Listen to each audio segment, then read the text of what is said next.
റോജായ പുതിയ മന്ത്രിസഭ അധികാരം ഏറ്റിരിക്കുകയാണ്. മുഖ്യമന്ത്രി അടക്കം 14 പുതുമുഖങ്ങളുണ്ട്. ഈ പുതുമുഖങ്ങളെ കൊണ്ടുവന്ന് പരീക്ഷിച്ച് പരാജയപ്പെട്ട ഒരു സർക്കാരാണ് ഇതിനു മുമ്പ് കടന്നുപോയത്. ഇനി വരുന്ന ഈ സർക്കാർ നമുക്ക് അങ്ങനെ ഇവരുടെ ഒരു മേന്മ പ്രതീക്ഷിക്കാൻ പറ്റുമോ? അല്ല, നമ്മളെ മുൻവിധിയോടുകൂടി കാണണ്ട. കഴിഞ്ഞ മന്ത്രിസഭ പരാജയപ്പെടേണ്ടതിന്റെ കാരണം എന്ന് പറയുന്നത് അതിന് തൊട്ടു മുമ്പിരുന്ന പിണറായി വിജയൻ മന്ത്രിസഭയുമായിട്ട് താരതമ്യം ചെയ്യുമ്പോൾ ഇത് വൻ പരാജയമായിരുന്നു. കാരണം ഒരു തരത്തിലുള്ള സീനിയേഴ്സ് ആരും ആ പാർട്ടിക്ക് ആ മന്ത്രിസഭയിൽ ഇല്ലായിരുന്നു. എന്നാൽ നേരെ മറിച്ച് ഇവിടെ സംഭവിക്കുന്ന ഒരു കാര്യം എന്നാൽ ഇത് പുതുമുഖങ്ങളും സീനിയേഴ്സും തമ്മിലുള്ള ഒരു കോംബോ ആണ് ഇവരിവിടെ പരീക്ഷിച്ചിരിക്കുന്നത്. ഇപ്പൊ കുഞ്ഞാലിക്കുട്ടിയെ പോലെ 20 വർഷം മന്ത്രിയായിട്ടിരുന്ന ഒരാൾ ഈ മന്ത്രിസഭയിലുണ്ട്. പിന്നെ അങ്ങനെ എ പി അനിൽകുമാർ എക്സ്പീരിയൻസ്ഡ് ആയിട്ടുള്ളവരും ഉണ്ട്, പിന്നെ പുതുമുഖങ്ങളും ഉണ്ട്. സാധാരണഗതിയിൽ ഇപ്പൊ നമ്മൾ കാണേണ്ട ഒരു കാര്യം എന്ന് പറയുന്നത് ഇതിനകത്തെ ഓരോരുത്തരുടെ എഫിഷ്യൻസി 1 മാസം മുതൽ 6 മാസം കൊണ്ട് തന്നെ ഓരോ മന്ത്രിയുടെ എഫിഷ്യൻസി അറിയാൻ കഴിയും. അങ്ങനെ എങ്ങനെയാണ് ഓരോ വിഷയങ്ങളെ സമീപിക്കുകയും ഒക്കെ ചെയ്യുന്നു എന്നുള്ളതിനെ ആശ്രയിച്ചാണ് മന്ത്രിമാരുടെ കഴിവ് നമ്മൾ പരിശോധിക്കുക. ഇപ്പൊ രമേശ് ചെന്നിത്തലയുണ്ട്, 29ാമത്തെ വയസ്സിൽ മന്ത്രിയായ ഒരാളാണ്. അപ്പം അങ്ങനെ പലതരത്തിലുള്ള കഴിവുള്ളവരും പലരും മന്ത്രിസഭയിലുണ്ട്. പക്ഷെ ഓരോരുത്തരും ഓരോ വിഷയങ്ങളോട്, അവരുടെ ഡിപ്പാർട്ട്മെന്റിലെ വിഷയങ്ങളോട് സ്വീകരിക്കുന്ന സമീപനം, അതൊക്കെ തന്നെയാണ് ആൾക്കാർ പെട്ടെന്ന് ഇവരെ തിരിച്ചറിയുകയും ഒക്കെ ചെയ്യുന്നത്.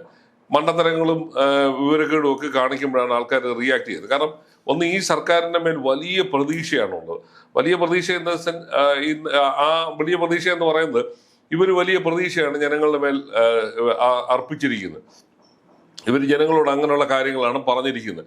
അപ്പൊ അതൊക്കെ നിവൃത്തിയാക്കുക എന്ന് പറയുന്ന 5 വർഷം കൊണ്ട് അതൊക്കെ നടപ്പിലാക്കി എടുക്കുക, അതിന്റെ റിസൾട്ട് ഉണ്ടാവുക എന്നൊക്കെ പറയുന്ന കാര്യങ്ങളുണ്ട്. പിന്നെ പ്രാഥമികമായ ചില കാര്യങ്ങൾ ഇവരിൽ നിന്ന് പ്രതീക്ഷിക്കുന്നുണ്ട്. ഉദാഹരണത്തിന് സെക്രട്ടേറിയറ്റ് പൂട്ടിയിട്ടിരിക്കുകയായിരുന്നു കഴിഞ്ഞ 10 വർഷം. അവിടെ ഒട്ടും ഒരു മനുഷ്യൻ അടുക്കാൻ പറ്റുന്നത്. കച്ചവടക്കാർക്കും അങ്ങനെയുള്ളവർക്കും മാത്രമാണ് അവിടെ പ്രവേശനം ഉണ്ടായിരുന്നു. വലിയ തോതിലുള്ള സുരക്ഷ ുള്ളിലാണ് മന്ത്രിമാരില്ലായിരുന്നത്. അപ്പൊ പൊതുജനങ്ങളുമായിട്ടുള്ള ബന്ധം പൂർണ്ണമായി പൊതുജനങ്ങൾക്കല്ല, മാധ്യമങ്ങൾക്ക് പോലും ഒരു തരത്തിലുള്ള, അതായത് മാധ്യമങ്ങൾക്ക് പ്രവേശനം എന്ന് പറയുന്നത് ജനങ്ങളുമായി നിങ്ങൾ ഇന്ററാക്ട് ചെയ്യാനുള്ള ഒരു വേദിയാണല്ലോ. അതാണല്ലോ മാധ്യമങ്ങളെ കൊണ്ട് ഉദ്ദേശിക്കുന്നത്. ജനങ്ങൾ, സർക്കാരിന് എന്ത് പൊതുജനങ്ങളോട് പറയാനുണ്ടെന്നുള്ളതാണ് മാധ്യമങ്ങളിലൂടെ പുറത്തു വന്നുകൊണ്ടിരുന്നത്. ആ വേദി പോലും അടച്ചു കളഞ്ഞു. അതായത് ഇന്ത്യയിൽ ഏറ്റവും മനോഹരമായ രീതിയിൽ ജനങ്ങളുമായി സംവേദിച്ചുകൊണ്ടിരുന്നതാണ് 1957 മുതൽ.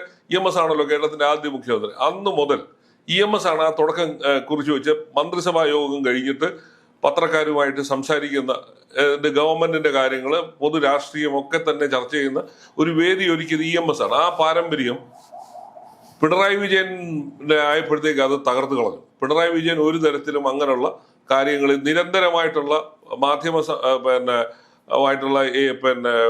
അവരുമായിട്ടുള്ള സംവാദങ്ങളുടെ വേദി പിണറായി വിജയൻ അടച്ചു കളഞ്ഞു. അതായത് ആവശ്യം ഉണ്ടെങ്കിൽ എനിക്ക് എന്തെങ്കിലും ആവശ്യം ഉണ്ടെങ്കിൽ ഞാൻ പറഞ്ഞോളാം, അത് കേട്ടാൽ മതി എന്നുള്ള നിലവാരത്തിലേക്ക് എത്തി. അതുപോലെ തന്നെ ഒരു ഹെൽത്തി ഡിസ്കഷന്റെ വേദി അടച്ചു കളഞ്ഞു. അപ്പൊ അങ്ങനെ എല്ലാ തരത്തിലും മാധ്യമങ്ങൾ മാധ്യമങ്ങളുമായിട്ടല്ല, ജനങ്ങളും പിണറായി വിജയനും ഭരണകൂടവുമായിട്ടുള്ള ബന്ധം പിണറായി വിജയൻ കട്ട് ചെയ്ത് കളഞ്ഞു. പിന്നീട് നമ്മൾ കണ്ടത് അതിന്റെ ഗുണം അനുഭവിച്ചതും പിണറായി വിജയനാണ്. അതായത് കോവിഡ് കാലത്ത് പിണറായി വിജയൻ ജനങ്ങളുടെ കാര്യങ്ങളിലേക്ക് സംസാരിക്കുകയൊക്കെ ചെയ്തപ്പോൾ അങ്ങനെ വലിയൊരു ഇമേജ് ക്രിയേറ്റ് ചെയ്യാൻ പറ്റി. കാരണം അതും പിണറായി വിജയൻ അതിന്റെ നേട്ടം ഉണ്ടായി. മാധ്യമങ്ങൾ വഴി ജനങ്ങളെ അറിയിക്കേണ്ട കാര്യങ്ങൾ കൃത്യമായ രീതിയിൽ എല്ലാ ദിവസവും 6 മണിക്ക് 1 മണിക്കൂർ നേരം സംസാരിക്കുന്ന ഒരു ലെവലുണ്ടായി. പക്ഷെ അതിനകത്ത് ഒരു അപകടം ഒളിഞ്ഞിരുന്നു. ജനങ്ങൾക്ക് ചോദിക്കാനുള്ള ചോദ്യങ്ങളൊന്നും മാധ്യമങ്ങൾ വഴി ചോദിക്കാൻ സമ്മതിച്ചിരുന്നുമില്ല. അദ്ദേഹം ഭാഗവത പാരായണം പോലെ വന്നിരുന്ന് ഒരു കെട്ട് സാധനങ്ങൾ പറഞ്ഞിട്ട് ഉറുമ്പിന് വെള്ളം കൊടുക്കണം, പൂച്ചയ്ക്ക് പാല് കൊടുക്കണം എന്നൊക്കെ പറയുന്ന കുറെ ഡയലോഗുകൾ അടിച്ചിട്ട് പോയി എന്നുള്ളതല്ലാതെ തിരിച്ചുള്ള ചോദ്യങ്ങൾ എന്താണ് ഈ കാലത്ത് നാട്ടിൽ നടക്കുന്നു എന്നുള്ളത് അദ്ദേഹം അറിയാൻ ശ്രമിച്ചില്ല. കാരണം ആ ചോദ്യങ്ങളെ നിലവിൽ തന്നെ കട്ട് ചെയ്ത് കളഞ്ഞു. അപ്പൊ PD സതീശനിൽ നിന്ന് പ്രതീക്ഷിക്കുന്ന ഈ കാര്യങ്ങളാണ്. അടഞ്ഞു കിടക്കുന്ന വാതിലുകൾ തുറന്നുക, ജനങ്ങളുമായുള്ള നിങ്ങളുടെ സംസാരിക്കാനുള്ള വേദി നിങ്ങൾ വീണ്ടും തുറക്കുക. അപ്പൊ ഇതുവഴി മാത്രമാണ് നിങ്ങൾക്ക് ജനങ്ങളോട് എന്ത് പറയാനുള്ളതും മാധ്യമങ്ങൾക്ക് ജനങ്ങളുടെ ചോദ്യങ്ങൾ ചോദിക്കാനുമുള്ള ഒരു വേദി ഉണ്ടാകും. കഴിഞ്ഞ ദിവസങ്ങളിലൊക്കെയുള്ള നിർണായകമായ ചർച്ചകൾ നടക്കുന്ന ഘട്ടത്തിൽ പോലും അതിന്റെ ഒരു സൂചനകളുണ്ട്. കാരണം ഒരു തരത്തിലും മാധ്യമങ്ങളെ അവഗണിച്ചു പോകുന്നൊരു നേതാവായി സതീശൻ മാറിയില്ല. എല്ലാവരുടെ കൃത്യമായ കാര്യങ്ങൾ പറഞ്ഞു, ചർച്ചകളുടെ വിശദാംശങ്ങൾ പറഞ്ഞു. ഇതിനകത്ത് ഒരു കാര്യവും അതില്ലെങ്കിൽ പ്രശ്നം എന്ന് പറയുന്നത് ഇന്നിപ്പോ CPM-ന്റെ സംസ്ഥാന തലത്തിലുള്ള മീറ്റിങ്ങുകൾ നടക്കുകയാണ്. സൗജന്യം പോലെയാണ് പിണറായി MV ഗോവിന്ദൻ പറഞ്ഞത്, ആർക്കും തുറന്ന് സംസാരിക്കുക. നിങ്ങൾ തുറന്ന് സംസാരിക്കാനുള്ള വേദികൾ ഉണ്ടാവുന്നില്ലെങ്കിൽ ഈ ആൾക്കാരുടെ രോഷം കെട്ടിക്കിടന്നിട്ട് അത് പെട്ടെന്ന് പുറത്തു വരുമ്പോഴേ നിങ്ങൾക്ക് താങ്ങാൻ പറ്റാത്ത സ്ഥിതി. അതായത് ചില ഡാമുകൾ അപ്രതീക്ഷിതമായി തുറന്നു വിടുമ്പോൾ എല്ലാവരും ഒലിച്ചു പോകുന്ന സ്ഥിതി ഉണ്ടാകും. അതാണ് CPM സംഭവിച്ചത്. അത് കോൺഗ്രസിന് സംഭവിക്കാതിരിക്കണമെങ്കിൽ നിങ്ങൾ എല്ലാ കാലത്തും ജനങ്ങളുമായി കൃത്യമായ വിമർശനങ്ങൾ കേൾക്കുക. അതുപോലെ തന്നെ നിങ്ങൾക്ക് ജനങ്ങളോട് പറയാനുള്ളത് പറയുക. അതിൽ ജനങ്ങളുടെ പ്രതികരണങ്ങൾ നിങ്ങൾ മാധ്യമങ്ങൾ വഴി നിങ്ങൾ തിരിച്ചു കേൾക്കുക. അതുണ്ടാവണം. അതുണ്ടാവാതെ വരുമ്പോഴാണ് ആകാശത്തു നിന്ന് കള്ളവാർത്തകൾ ഉണ്ടാവുകയും നിങ്ങളെ ഇല്ലാ കഥകൾ പറഞ്ഞ് ജനങ്ങളുടെ ഇടയിലേക്ക് എത്തിക്കാനും ശ്രമിക്കും. കാരണം വളരെ വ്യാജ വാർത്തകൾ വരുന്നൊരു കാലത്ത് നമ്മൾ ജീവിക്കുന്നത്. അപ്പം പറയാനുള്ള കേന്ദ്രങ്ങളിൽ നിന്ന് പറയാനുള്ള വാർത്തകൾ പറയാതിരിക്കുമ്പോഴാണ് ഈ തിരിച്ചടികൾ ഉണ്ടാകുന്നത്. അപ്പോൾ VD സതീശൻ ആദ്യമേ ചെയ്യേണ്ടത് ജനങ്ങളും സർക്കാരുമായിട്ടുള്ള വാതിലുകൾ തുറന്നിടുക, അവരോട് സംസാരിക്കാനുള്ള കാര്യങ്ങൾ സംസാരിക്കുക. അതുപോലെ തന്നെ ജനങ്ങൾക്ക് വന്ന് സെക്രട്ടേറിയറ്റിൽ വന്ന് ഭരണാധികാരികളോട് സംസാരിക്കാനുള്ള അവസരം ഉണ്ടാക്കിയെടുക്കുക. അത് AK ആന്റണി അടുത്ത കാലത്താണ് AK ആന്റണിയാണ് വീണ്ടും അത് ആ കാര്യം വീണ്ടും ഓർമ്മിപ്പിച്ച് പറഞ്ഞത്. 3 തവണ മുഖ്യമന്ത്രിയായിട്ടുള്ള അദ്ദേഹം പറഞ്ഞത് അച്യുതമേനോന്റെ കാലത്താണ് എല്ലാ ദിവസവും 3 മണി മുതൽ 5 മണി വരെ ജനങ്ങൾക്ക് മന്ത്രിമാരെ കണ്ട് അവരുടെ കാര്യങ്ങൾ പറയാനുള്ള ഒരു വേദി ഉണ്ടായിരുന്നു. ആ വേദി വീണ്ടും തുറക്കണമെന്നുള്ളതാണ്. പിണറായി വിജയന്റെ കാലത്ത് അതില്ലായിരുന്നു. എന്നാൽ അതിനേക്കാളും ഏറ്റവും മനോഹരമായി ചെയ്തുകൊണ്ടിരുന്നത് ഉമ്മൻചാണ്ടിയായിരുന്നു. പക്ഷെ അതിനകത്ത് അപകടവും ഉണ്ടായിരുന്നു പലതരത്തിലുള്ള. കാരണം ഭരണകാര്യങ്ങളിൽ ശ്രദ്ധിക്കേണ്ടതിന് പകരം ഇങ്ങനെ ആൾക്കൂട്ടത്തിനിടയിൽ എപ്പോഴും നിൽക്കുന്ന ഒരു അവസ്ഥ ഉണ്ടായി. അതിനെക്കാട്ടിൽ നല്ലത് ഒരു കൃത്യസമയം വെച്ച് നിങ്ങൾ അവരുടെ കാര്യങ്ങൾ കേൾക്കുക.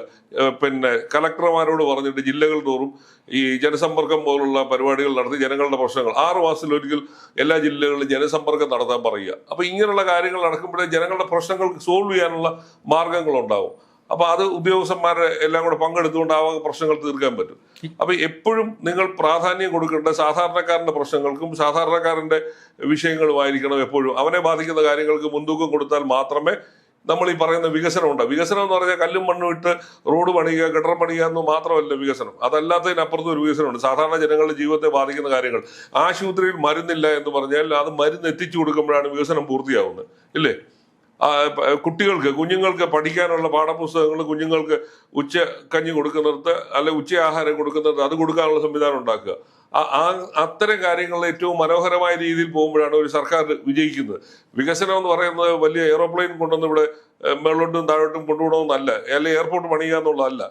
ജനങ്ങളുടെ പ്രാഥമികമായ കാര്യങ്ങൾ ഉറപ്പാക്കുന്ന രീതിയിലേക്ക് കൊണ്ടുപോകണം. ഇപ്പൊ നമ്മൾ നേരിടുന്ന നമ്മുടെ ആരോഗ്യ രംഗത്താണ് ഏറ്റവും വലിയ പ്രശ്നം.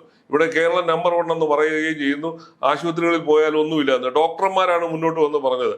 ഇവിടെ സൂചിയില്ല, നൂലില്ല എന്നൊക്കെ ഉള്ളത് അവർ പറയാണ്. ആ കാര്യങ്ങൾ അഡ്രസ് ചെയ്യണം. അതുപോലെ തന്നെ ആശുപത്രികളിൽ സ്റ്റാഫിന്റെ കുറവുണ്ട്, ആ കാര്യം അഡ്രസ് ചെയ്യണം. അപ്പൊ എങ്ങനെ നിങ്ങൾക്ക് 6 മാസം വരെ മാക്സിമം നിങ്ങൾക്ക് മുൻ സർക്കാരിനെ കുറ്റം പറയാൻ പറ്റുള്ളൂ. മാക്സിമം ചില കാര്യങ്ങളിനകത്ത് നിങ്ങൾ നടപ്പിലാക്കി വരാനുള്ള 6 മാസത്തിന് ശേഷം 7ാമത്തെ മാസം നിങ്ങൾ അത് പറയരുത്. മുൻ സർക്കാർ ചെയ്തതിന്റെ കുഴപ്പമാണ്. അതിനി പ്രസക്തിയില്ല. അത് പൂർണ്ണമായി മാഞ്ഞുപോയി. അത് പൂർണ്ണമായി മാഞ്ഞു എന്നുള്ള തെളിവാണ് നിങ്ങൾക്ക് 102 സീറ്റ് തന്നിരിക്കുന്നത്. അല്ല, ഈ പ്രതിപക്ഷ നേതാവ് എന്നുള്ള നിലയിൽ കേരളം മൊത്തം സഞ്ചരിച്ച ആളാണ് സതീശൻ. അപ്പൊ കേരളത്തിലെ ഏറെക്കുറെ എന്തൊക്കെയാണ് പ്രശ്നങ്ങൾ എന്നുള്ളത് കൃത്യമായി ധാരണ ഉണ്ടാവും. അല്ല, സതീശൻ ആവക കാര്യങ്ങൾ അഡ്രസ് ചെയ്തു. ഞാൻ പറഞ്ഞത് നിങ്ങൾക്ക് ഒരു ഹണിമൂൺ പീരീഡ് എന്ന് പറഞ്ഞാൽ 6 മാസമാണ്. 6 മാസം വരെ മുൻ സർക്കാരിന്റെ ചെയ്തികളെ കുറിച്ച് നിങ്ങൾക്ക് ചില കാര്യങ്ങളിൽ വരുമ്പോൾ ബുദ്ധിമുട്ടുണ്ടാകുമ്പോൾ നിങ്ങൾക്ക് അത് പറയാം. പക്ഷെ നിങ്ങൾ 7ാം മാസം പറയരുത്. അത് നിങ്ങൾ 6 മാസത്തേക്ക് നിങ്ങൾക്ക് ആ ലിമിറ്റ് ഉള്ളൂ. നിങ്ങൾ ഈ 6 മാസം കൊണ്ട് ആ കാര്യത്തിനകത്തൊക്കെ ഒരു വ്യക്തത ഉണ്ടാകും. കാരണം ഒരു പുതുതായിട്ട് വരുന്ന ഒരു മന്ത്രിക്ക് ഈ കാര്യങ്ങൾ പഠിച്ചെടുക്കാനുള്ള സമയമാണ് ഈ 6 മാസം എന്ന് പറയുന്നത്. ആ 6 മാസത്തിനുള്ളിൽ നിങ്ങൾ ഇതിനെല്ലാം പരിഹാരം ഉണ്ടാക്കണം. അത് ഏത് തരത്തിലാണ് ഉണ്ടാക്കുന്നത് ജനങ്ങളെ ബോധ്യപ്പെടുത്തിക്കൊണ്ട് വേണം ഇത് ചെയ്യാൻ. ഇപ്പം സാമ്പത്തിക ബുദ്ധിമുട്ടുണ്ട്. അപ്പൊ ആശുപത്രികളിലായിരിക്കണം നിങ്ങൾ ഫോക്കസ് ആദ്യമേ കൊടുക്കേണ്ടത്. അങ്ങനെയൊക്കെയുള്ള കാര്യങ്ങൾ ചെയ്ത് ജനങ്ങളെ നിങ്ങൾ ബോധ്യപ്പെടുത്തണം. എന്തായിരുന്നു ആ സർക്കാരും ഈ സർക്കാരും തമ്മിലുള്ള വ്യത്യാസവും. അത് ജനങ്ങൾ ആഗ്രഹിക്കുന്നു. നമ്മളെ പോലുള്ളവരെല്ലാവരും അത് ആഗ്രഹിക്കുന്നുണ്ട്. കഴിഞ്ഞ തവണ ആവർത്തിച്ച കാര്യങ്ങൾ ഇനി ആവർത്തിക്കായിരിക്കും. മുൻ സർക്കാരിന്റെ കാലത്ത് എന്തായിരുന്നു? വീണ ജോർജ് എന്ത് കാര്യം പറഞ്ഞാലും 2011 ഉമ്മൻചാണ്ടി ചെയ്ത് തെറ്റും പറഞ്ഞു. അതിനും പ്രസക്തിയില്ല. ജനങ്ങൾ അടിക്കും നിങ്ങളെ. നിങ്ങൾ ഇനി മുൻ സർക്കാരിനെ കുറ്റം പറഞ്ഞുകൊണ്ട് നടന്നാൽ ജനങ്ങൾ നിങ്ങളെ ഈ ചൂലെടുത്ത് അടിച്ച് ഓടിക്കും. അതിനിടയാക്കാതിരിക്കുക. പബ്ലിക്കിന്റെ കാര്യങ്ങൾക്ക് വേണം നിങ്ങൾ മുൻതൂക്കം കൊടുക്കാൻ. അതിനുവേണ്ടിയുള്ള ആരോഗ്യരംഗം നമ്മൾ പുനർജീവിപ്പിച്ചാലേ പറ്റുള്ളൂ.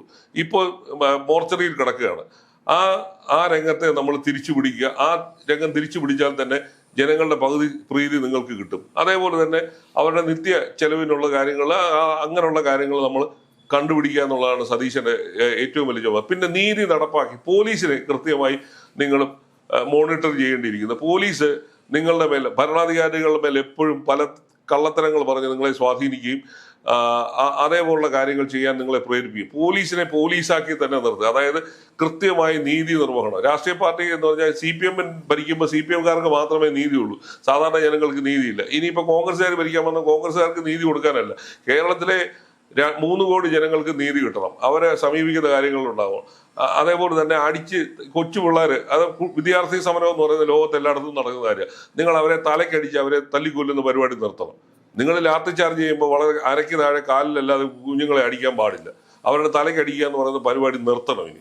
കാരണം നിങ്ങൾ അത് പറഞ്ഞാണ് അധികാരത്തിൽ വന്നത്. നിങ്ങളുടെ കൂട്ടത്തിൽ പലർക്കും, നിങ്ങളുടെ MLA പലരും അടികൊണ്ട് ജയിലിൽ കിടക്കുകയൊക്കെ ചെയ്തു തരാം. കേരളത്തിൽ ഇനി വിദ്യാർത്ഥികളെ തലക്കടിക്കുന്ന പരിപാടി നിർത്തണം. അങ്ങനെയൊക്കെയുള്ള കാര്യങ്ങൾ സതീശൻ കൃത്യമായത്. കാരണം ഒരു വിദ്യാർത്ഥി നേതാവായിട്ടാണ് ഇവിടെ വരെ എത്തിയിരിക്കുന്നത്. അപ്പൊ ആ കാര്യത്തിൽ സതീശൻ വളരെ കൃത്യമായി ഒരു നിലപാട്. കാരണം കേരളത്തിൽ ഇന്ന് ഭരിക്കുന്ന ഒട്ടുമിക്ക MLA ഒട്ടുമിക്ക മന്ത്രിമാരും വിദ്യാർത്ഥി രാഷ്ട്രീയത്തിലൂടെ വന്നവരാണ്.